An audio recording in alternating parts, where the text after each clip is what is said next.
పల్లె వేచెను వేణువు వేచెను రే పల్లె వేచెను వేణువు వేచెను వనమెల్ల వేచెను రా. అదండి ఇవాళ ఈ రేపల్లె విషయం. రేపల్లె గురించి ఎందుకు మాట్లాడుకోవాల్సి వస్తుంది, ఎందుకు పాట పాడుకోవాల్సి వస్తుంది అని అంటే, పాపం మోపిదేవి వెంకటరమణ గారు ఆయన వద్దు మొర్రో నేను రాజ్యసభకి వెళ్ళను మొర్రో అన్నాడు జగన్మోహన్ రెడ్డి గారితో. కానీ లేదన్నా నీకు నేనేం చేయలేకపోయాను ఈ విషయంలో, కానీ ఇప్పుడు చేస్తాను, అంతకుముందు గెలవకపోయినా ఇంకొక రకంగా హెల్ప్ చేశాను, ఇప్పుడు ఇట్లా చేద్దాం అనుకున్నానంటే, ఎందుకంటే పాపం ఈయనకి ఒక ముక్క ఇంగ్లీష్ రాదు కదా, అందుకని ఇంగ్లీష్ రాదు, హిందీ రాదు, ఆ తెలుగు పట్టుకునే వేళ్లాడాల్సి వస్తుంది. మరి అందుకని ఏంటంటే ఆయనకి కూడాను పాపం ఈ మోపిదేవికి కూడాను ఏంటంటే పాపం ఆయన సాధక బాధకాలు ఆయన సమస్యలు ఆయనకి బాగా తెలుసు కాబట్టి వెళ్ళొద్దన్నాడు. కానీ ఏంటంటే వెళ్ళిపోయాడు. సరే, ఆయన రాజ్యసభ మెంబర్షిప్ తీసుకునేటప్పుడు ఇట్లాగూ డిజాస్టర్ అయిపోతుంది, ప్రభుత్వం అంతా ఇట్లాగూ చిన్నాభిన్నం అయిపోతుందని పాపం మోపి గారు కూడా పాపం ఆయన అనుకుని ఉన్నాడు. అయితే సరే, అంత తల్లకిందులైపోయినాయి అన్నీ కూడాను, ఎన్నికలు ఫలితాలు. ఆ తర్వాత చివరికి ఏమైందంటే పాపం రాజ్యసభ మెంబర్షిప్ వదులుకున్నాడు. చాలామందితో, కొంతమందితో 5 మెంబర్స్తో పాటు రాజ్యసభ మెంబర్షిప్ కూడా వదులుకున్నాడు పాపం. ఎందుకంటే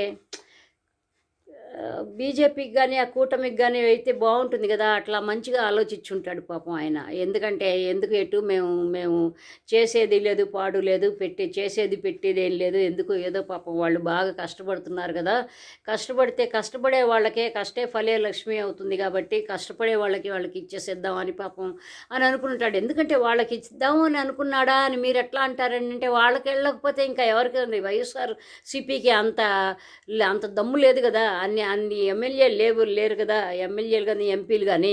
కాబట్టి ఏంటంటే ఏం చేసేదేం లేక ఏంటంటే ఏదో పాపం ఆయనకేదో ఒక రకమైన ఒక నమ్మకం కలిగింది, ఎమ్మెల్సీ వస్తుందో లేకపోతే ఇంకోటి ఏదో వస్తుందో, ఇంకొక ఏదో పదవిలో ఏమన్నా నామినేషన్ ఏమన్నా పాపం అనుకున్నాడు. కానీ పాపం ఇంకా 2027 వరకు వెయిట్ చేయాలి ఎమ్మెల్సీ ఇంకా ఇవన్నీ ఉండాలంటే. కానీ ఏంటంటే పాపం ఆ నిజాంపట్నం ఆయన ఉండే ఊరిలో అంతా కూడాను సగం పైన ఊరంతా పాపం బాగానే వెనకేసేసుకున్నాడు పాపం. ఆయన సర్దేసుకున్నాడు బాగానే. వాళ్ళ చుట్టాలు మొత్తం ఆ నిజాంపట్నంలో ఆయన ఉండే చోట అనమాట, మా ఊరు పక్కనే. అందుకనే బాగా కాన్ఫిడెంట్గా చెప్పగలుగుతున్నాను నేను. అయితే బాగా ముందు వెనక బాగా వేసుకున్నాడు. వాళ్ళ వర్గం వాళ్ళందరికంటే కూడాను ఈయన గొప్పగా ఒక మహారాజులాగాను ఆయన ఒక చక్కటి బ్రహ్మాండమైన ఒక భవంతి కూడా కట్టుకున్నాడండి. అక్కడ చాలా సముద్రం అక్కడ చూస్తుంటే దూరం నుంచి సముద్రం కనిపించేలాగాను నేను చూశాను. మాకు బాగానే పరిచయం ఉంది ఆయనతోనూ. అంటే వైఎస్ఆర్సీపీ ద్వారా కాకుండా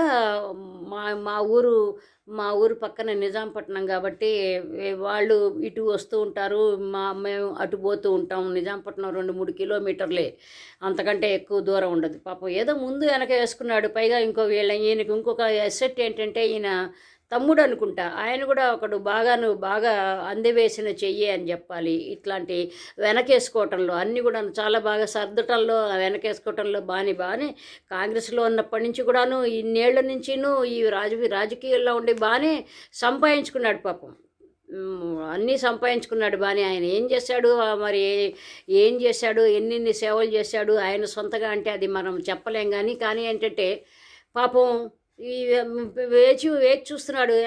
పాపం ఈ మోపిదేవే కాకుండా రేపర్లెంతా వేచి చూస్తున్నది అన్నట్టుగా ఒక పిక్చర్ ఇస్తున్నాడు. కానీ రేపర్లు ఎవ్వరు వేచి చూడటం. ఎందుకంటే ఆయన కిందటిసారి 19 నుంచి 24 అప్పుడు వీళ్ళందరూ ఎన్నెన్ని అధికారం చేతిలో పెట్టుకుని ఎన్నెన్ని తమాషాలు, ఎన్నెన్ని చక్కటి పనులు చేశారు, ఎన్నెన్ని తమాషాలు చేశారు, ఎంతంత గొప్ప డాంబికాలు పోయారు, ఇవన్నీ చూశారు వాళ్ళందరూ కూడా. కాబట్టి ఏంటంటే ఇప్పుడు ఏదో రేపల్లే వేణువు ఏమన్నా వేణు నాదం పట్టుకుని ఎవరన్నా వేణు ఊగుతూ ఎవరన్నా ఆయన కోసం పాట పాడుతూ ఏమన్నా వేచుంటాడేమో, మా వాడు మా ఆయన ఎందుకంటే మంచి బ్రహ్మాండమైన రాజ్యసభను తీసి పారేసేసుకుని ఏ ఎమ్మెల్సీగాను దానికి ఇది ఇంకా ఎందుకు వస్తుంది, ఎమ్మెల్సీ వస్తుంది అని కూడాను మనం అనుకోలేము. ఎందుకంటే రాబోయే కాలంలో 2027లో పిచ్చాళ్ళ కూటమి వాళ్ళు ఈయనకి ఇవ్వటానికి ఇక్కడ ఏదో ఒడంబడిక ప్రకారమో ఏదో ఒప్పందం ప్రకారమో ఏదో సర్దుబాటు జరిగింది కాబట్టి ఆయన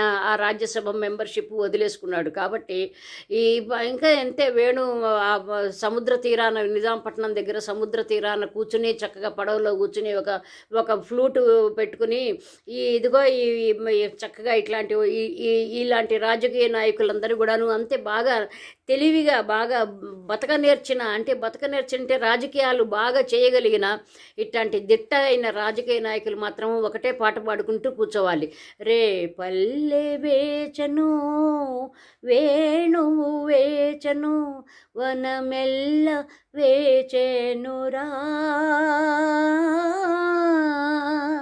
నీరాక కోసం నిలువెల్ల కనులై ఈ దేవి వేచేనురా. ఈ దేవి అంటే మోపిదేవి అనమాట. అందుకని ఈ పాట పాడుకుంటూ అలాగే ఆనందంగా కాలక్షేపం చేస్తుండాలి.